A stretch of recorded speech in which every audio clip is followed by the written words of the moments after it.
Hello, and welcome to episode 11 of Board Game Blitz, a podcast about all things board games that you can listen to in less time than it takes to binge watch a new Netflix original series in a single day. Don't feel bad, we've all done it. This week's theme is shame. We'll be discussing games we've played recently, like Junk Art, Monster Factory, and A Fake Artist Goes to New York. Then, we're gonna embarrass ourselves a little bit by talking about some of the popular board games that we've never played. And we'll wrap it all up with a discussion about the etymology of the word lose. And now, here are your hosts, Ambie, Cassadi, and me, Crystal. This week, I didn't actually get to play any games because I've been busy moving, but last week, I got to go to Victory Point Cafe, which is a small board game cafe in Berkeley.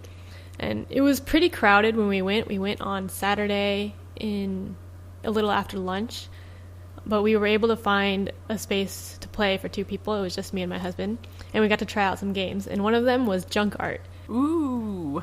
Junk Art is a new game that's basically like playing with blocks that are different shapes than just blocks. So it really reminded me of being a kid and playing with wooden blocks and stacking them together, because I used to have like blocks and cylinders and other shapes in my wooden block collection. But in Junk Art, there's different colors of wooden shapes. Like there's cylinders, there's like just dumbbell shapes, there's blocks, spheres, other things, and there's different rules that you have on how to stack it. So you pick 3 cities which have the rule sets, and so like one of them is just you keep stacking blocks until you get the highest tower, and if pieces fall off, then you lose or something. Each block is different, so there's a whole deck of cards that match the blocks. So a lot of the times how you pick which block you get is you pick a card, or sometimes you draft the blocks and like choose which ones to give to the other player. So it's pretty cool because there's some strategy for the party game in like picking which block you want to use and what you want to give to the other people. And it was pretty fun, just reminding me of playing with blocks. So, and that game is from Pretzel Games. This is their second game, their second release, and their second dexterity game that they've released, because their first one was Flick 'em Up. Yeah, and in Junk Art, it has one of the rule sets is using game pieces from Flick 'em Up, like the little cactus. So you can't use it unless you have Flick 'em Up. Have you played Flick 'em Up, Ambie? Yes. Okay. And so between the two, do you have one that you prefer? I prefer Junk Art, I think. Okay. I think that Flick 'em Up is a little complicated setup-wise for what it is. But it looks so cool when it's all set up. Yes. Yeah, but like I have other flicking games that I like Crokinole is just pure flicking, and it's already set up. Like there's nothing to set up. So, but Junk Art is a completely different feel, and I haven't had that in a board game before. Okay. So basically, is Junk Art the like grown-up version of Animal Upon Animal, because it's wooden pieces that you're stacking on each other? That's what I was thinking too. I actually haven't played Animal Upon Animal, so I don't know. Well, it's you're literally just taking wooden animals and piling them on top of each other. Like, okay, that's it. It's a kid's game, basically, so. Yeah, it's similar. But some of the rules make it feel different, I think. Because sometimes you don't want the tallest one, sometimes you just want to make sure you don't fall, or sometimes you're switching off. There's like one tower in the middle, and then you switch off, it's like Jenga. Okay. That's cool. I'm a big fan of dexterity games, and I have not gotten a chance to play Junk Art yet, so I'm looking forward to checking it out. Yeah, it's pretty fun. I was going to talk about Mystic Vale, but I decided I'm going to talk about Monster Factory instead because I played it twice in the last 2 weeks. I like Monster Factory because you're building weird little monsters out of tiles. So everybody's building monsters at the same time. This is, by the way, this is totally a kid's game. This is meant for like 5-year-olds. So you have tiles that are face down. Everybody starts with one tile for their monster, and then you take turns drawing tiles. And the cool part is you can put that tile either on your own monster or on somebody else's monster. So you can make somebody else's monster really weird if you want yours to look like a normal monster, but it won't happen, just so you know. It's all going to look weird. And the first person to finish their monster starts a little minion monster. And then the game keeps going until everybody's either finished their monsters or there's no more tiles to draw. And you get some really weird looking monsters in the end. The only thing I wish is that there were more colors. The main colors are purple and green, and that's really about it. There's hardly any other color in the tiles, which is just weird. So everybody's got these weird shaped purple and green monsters. It's a fun game. So who publishes Monster Factory? When was it released, and how many players does it accommodate? It's Rio Grande. Lately, I've really had a thing, and I don't know why. I've been playing a lot of Rio Grande games lately. So it's Rio Grande. It came out in 2012. It's up to 5 players. Monster Factory. Ages 5 to 99. But once you hit 100, you can't play anymore. Nope. Game over. I recently got a new game in the mail that I ordered, and I had never played before, but I was super excited to try it out, so I went ahead and just ordered a copy for myself. That is A Fake Artist Goes to New York. It's a game for 5 to 10 players, and it was published by Oink Games in 2012. In this game, one person is the question master, and they set the category for the round, and then they write a word that falls within that category on a bunch of dry erase cards that are going to be given out to all the other players. But one of the players' cards will have an X drawn on it, and that designates them as the fake artist for the round. So then a piece of paper is passed around the table, and each player, using a different colored marker, adds a single line to make up eventually a drawing of what was written on the cards. The fake artist has to pretend they know what's being drawn because they don't actually know. And the real artists don't want to make the drawing of the item too good, because at the end of 2 rounds of passing the paper around, everyone has to vote on who they think the fake artist is. If they can't figure out who the fake artist was, then the fake artist wins. If they can figure out who the fake artist is, then the fake artist has a chance to guess what everyone else was drawing. And if the fake artist can guess correctly, they also win. But if they can't, then they lose.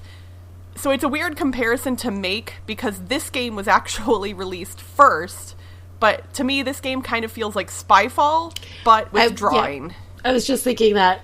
It plays exactly like Spyfall, which, again, Spyfall came out later, so I wonder if Spyfall kind of borrowed from this game in concept, at least.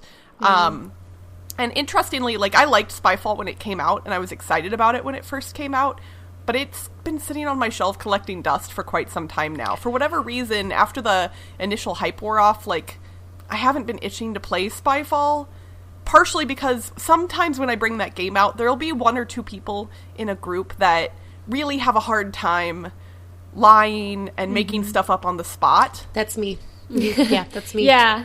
I'm usually kind of good at that, and there have been games where I really, struggled. Whereas this game, you don't have to, there's not as much pressure, because all you have to do is draw a tiny line if you're the fake artist.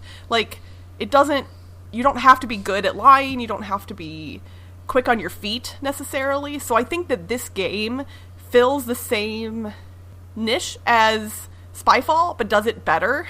And this game came out first, so I kind of wish I had already known about this, and so I wouldn't have bought Spyfall.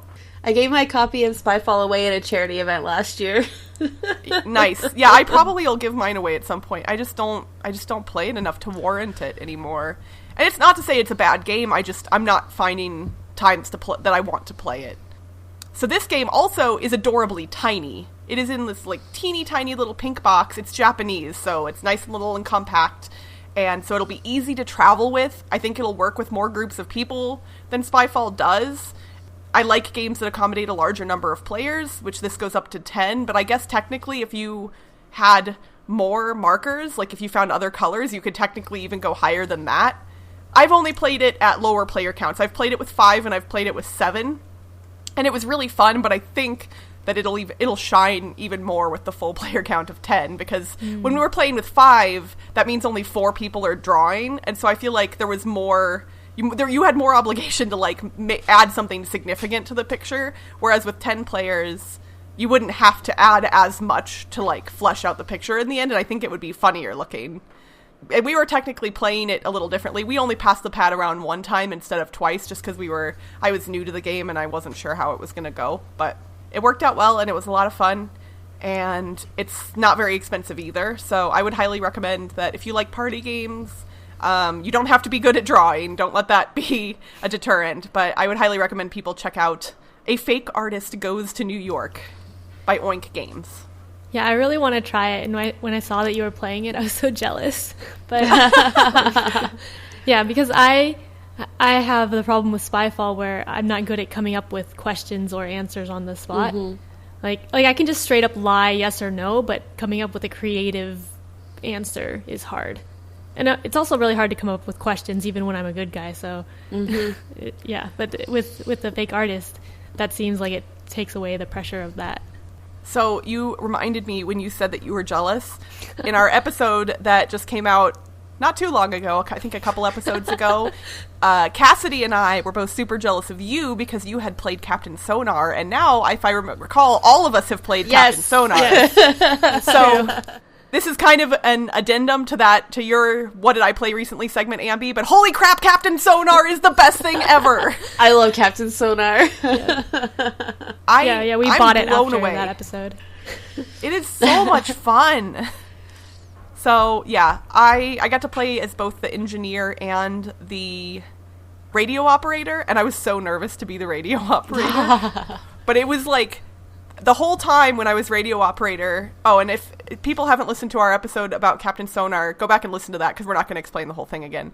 But, like, I was, like, drawing the little lines, and I felt hopeless for, like, most of the game. I was like, I can't figure out anything, I don't know where they are. And then, when I did know where they were, it was like the coolest feeling ever. I was like, oh my gosh, they're right there. And then we torpedoed them and we hit them.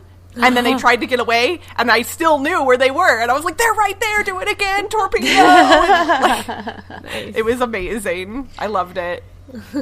I've only played as the engineer. I never want to be the captain, ever. Being the captain is tough. I can't, nope. Not for me. I bet you'd make a good captain. Yeah, I'll sink us all. We'll all die.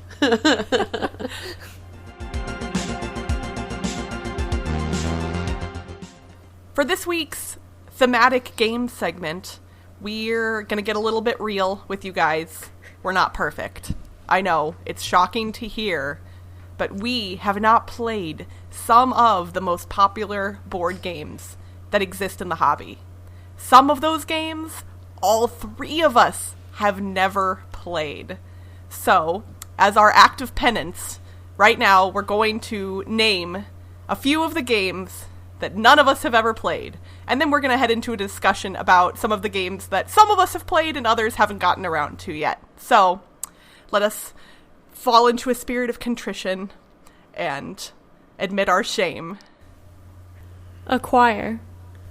Shame. Eclipse. Shame. Forbidden Stars. Shame. El Grande. Shame.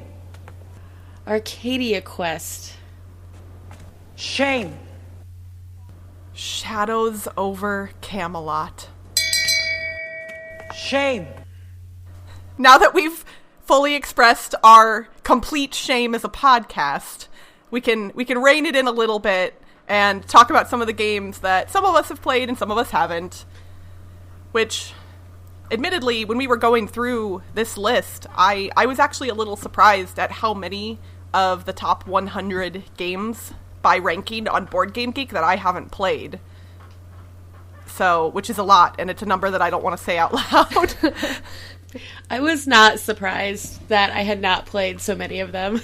I guess technically I'm not surprised either, because there are certain types of games that tend to be rated highly that I don't gravitate toward, like Euros, for instance. War games.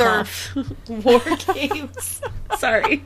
Yeah, no, war games are not something that I gravitate toward either. And that is, a lot of the highly rated games do fall into those categories, so it does make sense. But of course, Ambie, you've played so many of the top 100 games. Ambie's putting us all to shame, for real. Well, there's still quite a few that I haven't played. So. Yeah, but you have like half of what we do. I think less than half, actually. Probably. It's because Okay, she so likes all Ambie- those train games. Which Well, is interesting None of them because are in the top 100, really. Or the ones that I've played aren't.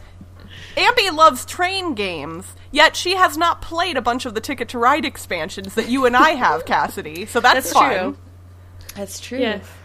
That proves it's not the trains that I But like. I think it's because Ticket to Ride is too simple of a train game for Ambie. I've played the base game. I just generally don't play expansions. Or, like, if I've played a game, I don't play the new version if I've already played it and am done playing with it. So, like, I haven't played the new Through the Ages, which is in the top 10. Mm-hmm. Yeah, but you've played the old Through the Ages. Yes. So, Which is also in the top 10. Aren't they basically the same? They're basically the same. there's a couple games that I haven't played that I think are, like, pretty standard, and they're actually kind of seen as gateway games, so I feel like I should have tried them at some point. I've never played Stone Age before. Which, Oh, but you don't like Euros. I mean, well, but Stone Age is just more like it's cute and it's worker placement, and there's the little hut where you can put the two meeples and they make a baby, right? they do in fact make a baby. Yes. Yes. So that's fun. It's one of those games I haven't avoided it. I just have never played it. And Ambie shares some shame with me in that both she and I have never played Lords of Waterdeep before, which is also wah. Yeah. it's another one. And I what's fun is I even like the D&D theme, and I've just never played that game before. I have a serious love for Lords of Waterdeep. It's a problem. Well, maybe in March, when we're all in Las Vegas for MeepleCon, we could play Lords of Waterdeep together. Yeah. Yeah. You should teach us. And And Stone Age. Okay. Also, advertisement, everyone should come to MeepleCon in March, because all three of us are going to be there, and it's going to be so much fun. I am inordinately excited about it. I'm traveling long distances. And it'll be the first time that all three of us have ever met in person. So that's pretty cool. Ambie, what other games have you not played? So the other ones that were major for me, I think you guys also haven't played. There's Brass and Steam. And so Brass is like always recommended to people that like games that I like. Whereas I know almost nothing about it. I know zero things. It's a Martin Wallace game. Martin Wallace also made Age of Steam, which I have played, but I only played it like last month or something. And Age of Steam is a train game. Shocking!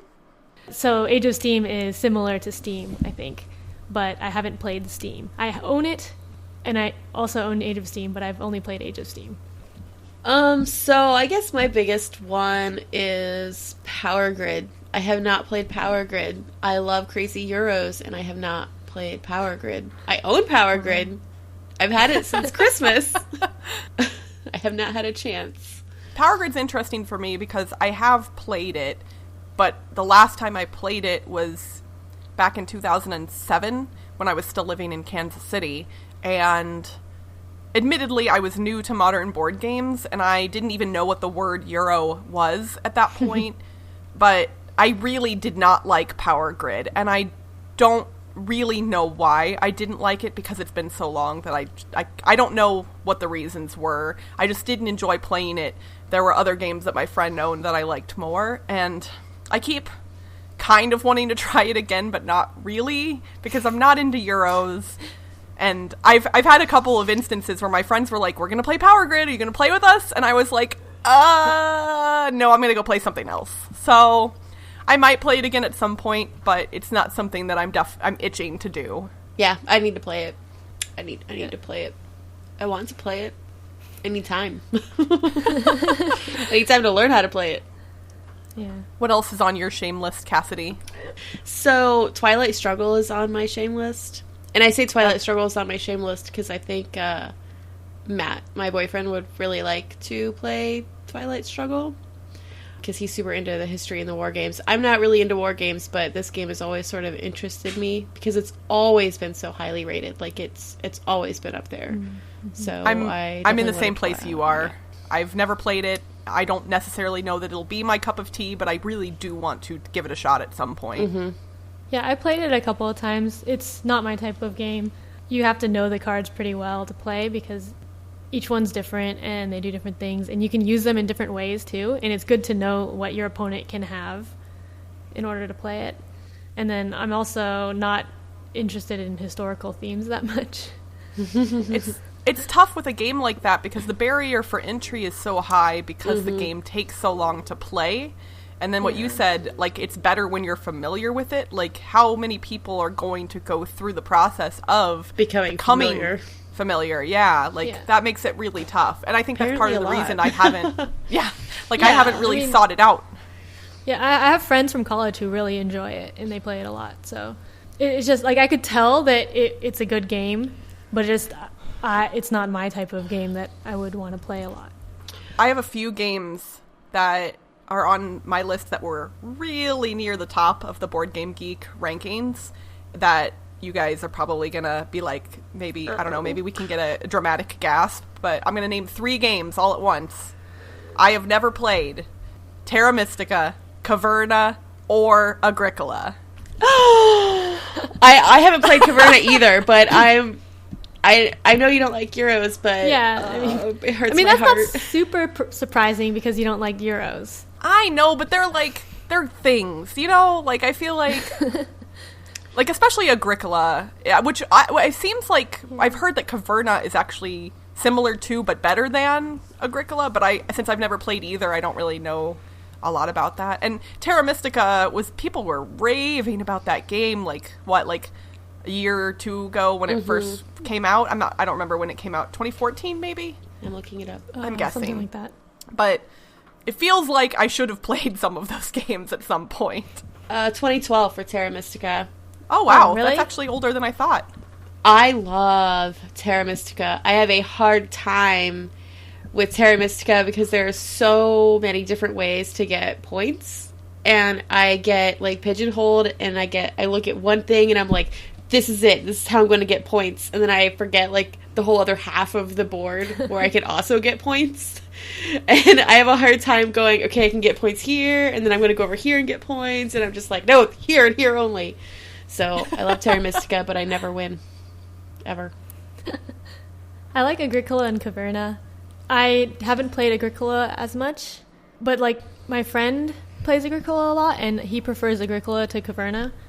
Because there's more, like, there's cards that you draft at the beginning, and so there's more strategy there, I think.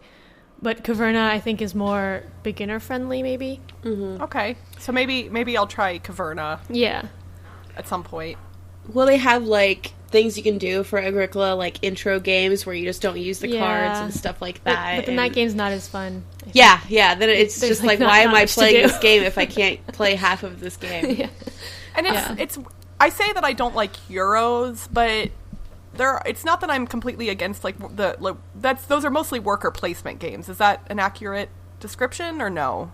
Or is worker Agricola placement and Caverna are worker placement? Yes. Okay, because there are certain worker placement games that I really love, like the new one from Stronghold Games, The Pursuit of Happiness, is essentially just a worker placement game. But I like the theme in that one so much that it doesn't feel like a worker placement game, if that makes sense.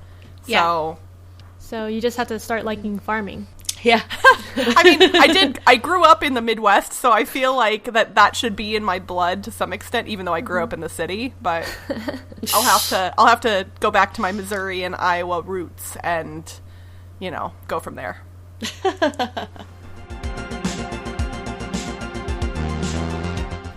For this week's Board Game Etymology, since we have already discussed the origins of the word win, we're now going to explore the origins of the word lose. Lose comes from the Old English word losien, which meant to perish, be lost, or destroy, and that word came from a Proto-Germanic word, lausa, or the Old Norse los, meaning the breaking up of an army. There are also words in Old Frisian, Old Saxon, Middle Dutch, Sanskrit, and Greek that all have tie-ins to this word and have similar meanings. I'm not going to go through all of them because, obviously, as you can tell, that's a lot. But it seems like this word is very pervasive in different forms throughout a whole bunch of different languages through history. The definition of lose that means to fail to gain or win something originated in the 13th century, and its intransitive meaning of fail to win a game, contest, lawsuit, etc. came about in the late 14th century. And that's it for this week's Board Game Blitz. Visit our website, boardgameblitz.com, to get links to all of our social media pages, including our Facebook, Twitter, and Board Game Geek Guild. Our theme song was composed by Andrew Morrow. Technical support provided by Toby Mal. Have suggestions for the show? Shoot us an email at boardgameblitz@gmail.com. Until next time, if you blitz it, he will come. Bye, everyone! Bye! Bye!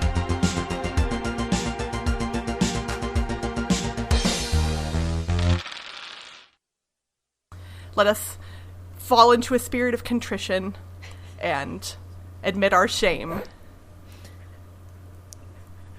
Cassidy, are you dying right now? Yes. Was it good, though? Did it sound good? It was great. I loved it. Anytime I could throw the word contrition into a podcast, Right. it's a good day. Here, while we're all laughing and stuff, let me blow my nose real quick. I can just cough out of my system. Get all the phlegm out! Oh, man, guys. And Ambie, don't put phlegm in the bloopers, please. Please, Phlegm needs to go on the bloopers. It's hilarious.